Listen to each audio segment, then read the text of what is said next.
What is Cafe Mocha? Experts, celebrities. Hey, this is John Legend. Yours truly, Idris Elba. This is Fantasia. I am Ian Levanson. Hey everybody, it's your girl Tamar Braxton. Music and features from a woman's perspective. Intriguing conversation. The Swag Award. Espresso. The MC Light Mix. Radio from a woman's perspective. What flavor are you, baby? This is Cafe Mocha. This is Cafe Mocha. I'm MC Light. I'm Lonnie Love. I'm Angelique. This weekend, NBA champ and all-round good guy is on, John Salley. Yes, we need to talk to him about all these sports stars getting in trouble, huh? Mm-hmm. Well, we'll get the lowdown. Cafe Mocha. It's Cafe Mocha. He's won more than a few NBA championships. John Salley is on the line. I want to jump right in because you great with the conversation. Why is it that Ben Roethlisberger can get accused of rape a couple times? The media talks about it for a few weeks. He gets suspended for a few games, and then he goes on with his life. But Michael Vick gets arrested, becomes a pariah. He's losing money and deals. And what is going on? And he did the jail time. And you gotta let us not forget that, most importantly. What's your take on that, Sally? Let me tell you. Everybody should go on YouTube and watch everything you can on Dick Gregory. I've been trying to get Dick Gregory to get to me. I want to do this documentary because you don't know Dick Gregory. Because Dick Gregory said, let me tell you, I watched this one interview on YouTube when he talked about Django. And he said, I went to see it with Dick Gregory. I see him at the same time at the small premiere they had, keeping it down low, really quiet, because there was a shooting in Sandy Creek. And so, since there was so much shooting in the movie, Quentin and those guys thought, let's just keep it quiet. Right. So they didn't have a big premiere here in America. And I'm sitting in there saying, well, I can't wait to hear what Dick Gregory. He said he loved it. Now, I was like, what do you mean? I loved it too, but I wanted to hear, some of the Spike Lee thing. He was like, nah, that's not what it's about. He goes, they showed what it was. Right. They called it what it is. Right. They used to call us that. That's what it was. He said, but if you really want to be mad, look what they did to Denzel in American Gangster. When they put American Gangster and they put a picture of Denzel and the words there and the white guy over his shoulder, that put in the image that the black guy is the gangster. If you go to jail, what happens? You're going to get one of those big black bucks, and he's going to do what? That's the threat of jail, not the fact that you did something wrong and you got to give up part of your life. You got to worry about the big black buck. So that's still instilled in our mind that when a black guy does it, has sex with a woman, it's rape. When a white guy has sex with her, it may have been consensual. Why wouldn't she want to have sex with the white guy? Wow. That's why. We're talking about the images of black men in sports with John Salley. More coming up on Cafe Mocha. It's Cafe Mocha. We're on the line. One of my favorite people that I started out with, John Salley, NBA legend. Yep. And we're talking about the treatment of our black athletes in sports. I mean, what's your take on that whole Ray Rice situation? Well, first thing, it's none of our business. I know people going to get mad at what I say. None of our business. Right. It was none of our business, what I'm going to tell you. I watched it. I watched what happened when she came. She spit in his face. I watched him hit her. I watched him kiss each other after. And I just remember that some people just have those kind of relationships. Right. Like, that's just the way they communicate. Whether we feel it's right or not, whoever chooses to be or stay in that situation, unless they are mentally afraid. That's the only time, unless they feel they cannot get away because that person may hurt them.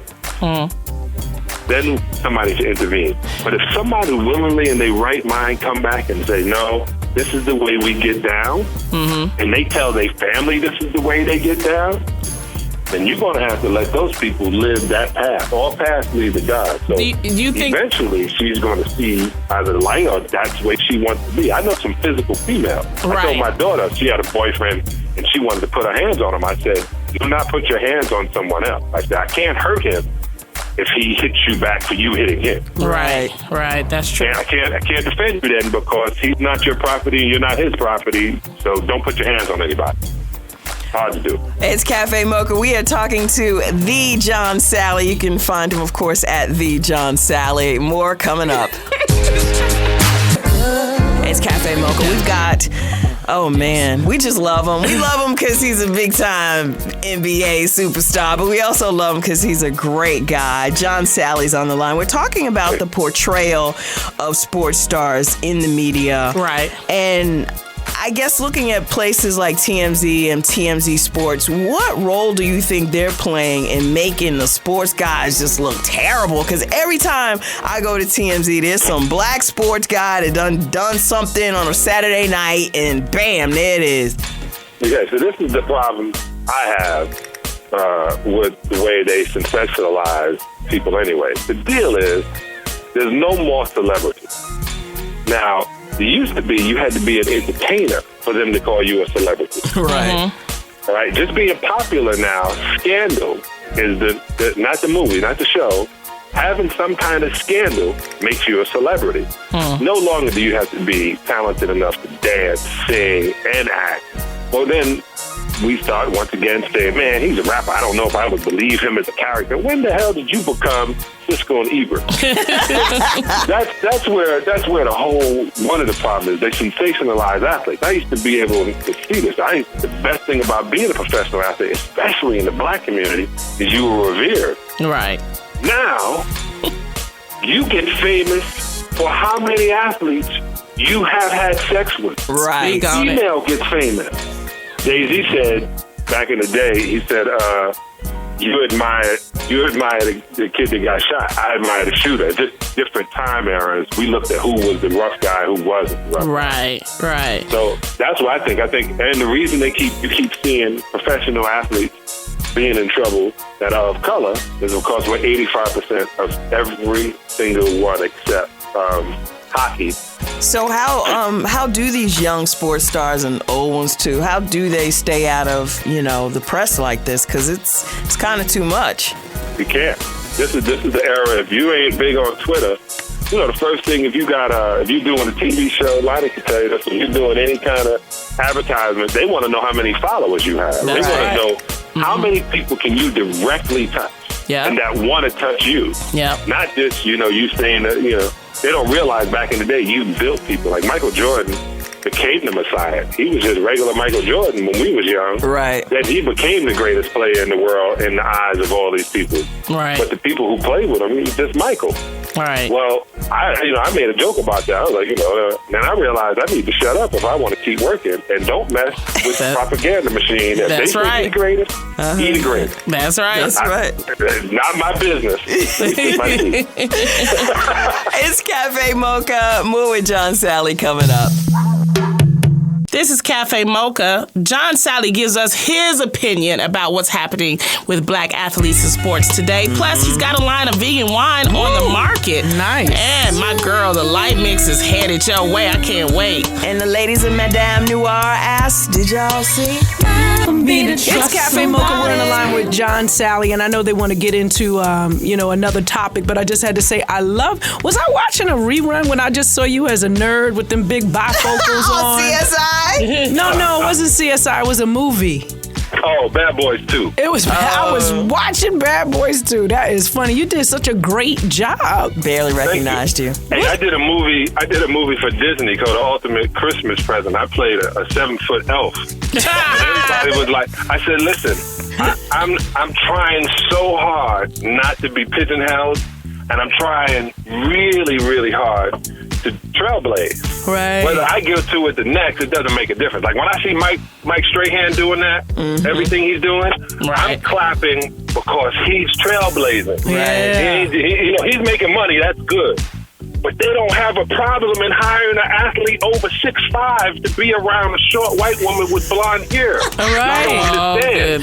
Oh my God. That was a situation at one time. Wait a second. Did you just see this billboard of Don Cheadle and the other girl from House of Lies? I was like, risque. Biting his ear. I was like, okay, y'all really need to cool it out. Cool it back. Cool it down. That's because we were born before 1980. Right. Now, my daughter born in 2003. doesn't see what's the big deal about Obama being president. Right. Doesn't understand what's the big deal about scandal.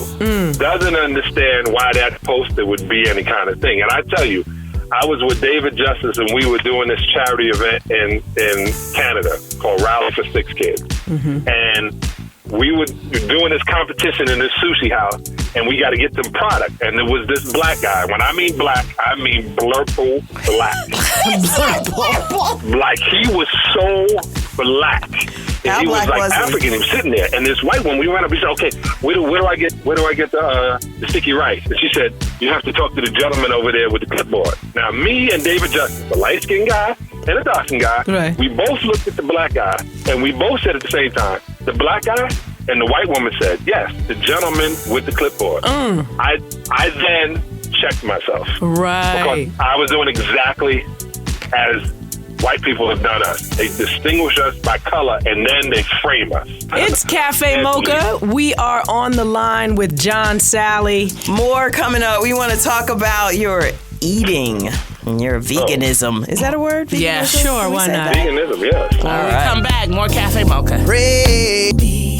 What's being talked about on the street, online, and sister to sister? It's Did Y'all See? On Cafe Mocha. Did y'all see that a 40-year-old woman in Houston, Texas married herself recently? And I just want to add that she's not the first, and she probably won't be the last woman to do so. But a lot of people were in their feelings about it, like, oh, why did she do this? She had 10 bridesmaids, 3 different ministers, a whole ceremony, bought a dress and everything. And my thing was like, okay, well, she just wanted to assert that she loved herself and do it with a bang and with a party for several people, and she called it a wedding. But other people were like, no, this is desperate and thirsty and crazy. So what did y'all think? I don't feel strongly about it one way or the other, but if you were to ask my personal opinion, I would say that it was a lot. I wouldn't call her desperate, but it just seems a little weird. My personal opinion about the whole situation was I just feel like a lot of black women, when they reach a certain age, it's like they have this attitude like I have to do it myself in order to have what my friends have or other people have. So that's my problem. Like, if she's named it something else, cool, but to say that you're getting married to yourself, and then also on her Facebook page, she had a little like kind of save the date with the mannequin, had Idris Elba's face on it. It was a little odd, so that's why I'm looking at her a little sideways. Well, that's our perspective. For more Did Y'all See, log on to MadameNoir.com.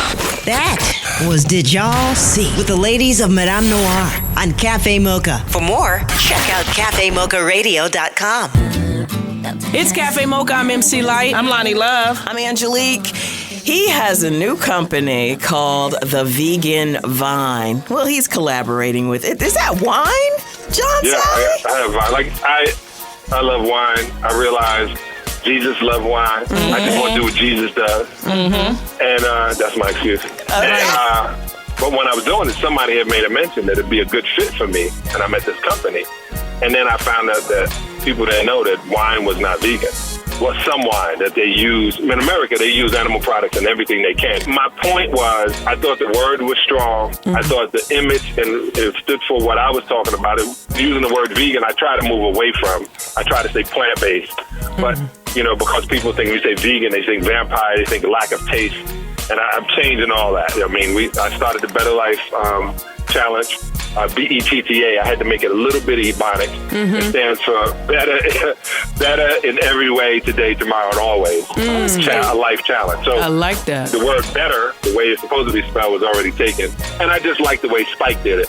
And it just means something more to me. So the BettaLife challenge, and in that I got a bakery. So my bakery, literally, I'm making gluten-free vegan muffins that taste exactly like the bad stuff, but not as bad for you. Where is this? I deliver it right now. You can look on the website.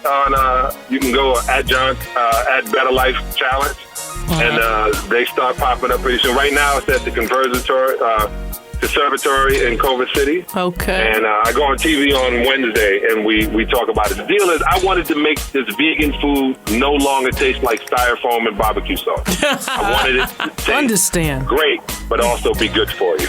And what is it again? What's where can we go? BettaLifeChallenge.com. BETTA lifechallenge.com. All right, because we got to get better. Because I know I do. So I'm gonna check it out, John. Seriously, you might be able to get Lonnie Love on it. I will literally give you this for 30 days. I will show you. Like, even on there, I have a delivery thing called DL Revamp, right? Deliver Lean Revamp.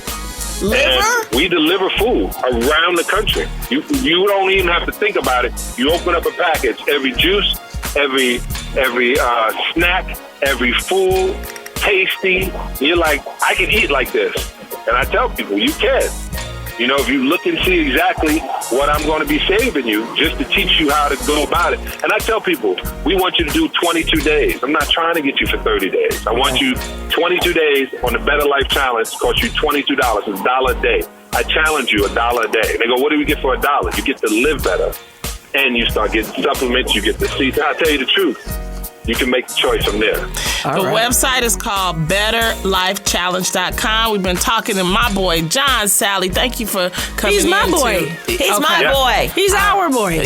We love you, John. Thanks for calling in to Cafe Mocha. God bless. For real. Love, love, love. Love, love, love. Thank you. It's Cafe Mocha. Angelique with the espresso. Kenya Moore had her claws out again on Celebrity Apprentice. Vivica has limited talent. I think she's very good at playing an actor in a scene. But Geraldo and myself were completely capable of doing the entire task without her. In the end, Kenya is the one who got fired. Despite rumors, Rosie Perez returned to The View and immediately made headlines for this. I just thought that movie that came out, an unauthorized biography of her mom, it must have killed her. That was a terrible phrasing. Let me take that back. It must have really hurt her deeply to watch that. Bobby Christina's cousin joined Nancy Grace to ask for prayers. Anybody who is connected with social media, anybody who has any type of religion or believes in a higher power, I ask you guys to pray for BK, to go on your Twitters, go on your Instagram, and just hashtag pray for BK. Our prayers definitely go out to the family. It's Grammy weekend in almost 3 years since we lost Whitney. That's the Espresso. I'm Angelique. This is Cafe Mocha. It's Cafe Mocha, 3 distinct flavors, 1 experience. DJ MC Light in the house, Angelique and Lonnie Love on standby. Thank you so much for tuning in. We're going to celebrate a man because he deserves to be celebrated. MJ, we love you. Sweat me, Lonnie. It's Cafe Mocha. That was the MC Light mix. She did her thing. Woo, woo. You know I go in. You do. 2015. You ain't stopping, girl. You might be getting older, but your music is getting younger. You know what? I'm going to hurt you. Okay, so how about John Salley? That was dope. I love him. He just speaks the truth. Wait, we need him in studio. Yes. That's what we need. Next go round. Mm-hmm. Yeah, so thank you, John Salley, and thank you guys for listening in to Cafe Mocha. We'll see y'all next weekend. Holla. Cafe Mocha is a production of Miles Ahead Broadcasting in partnership with Westwood One. Executive producer Sheila Eldridge. Writer and producer Angelique Perrin. For comments, booking, and more information, visit cafemocharadio.com.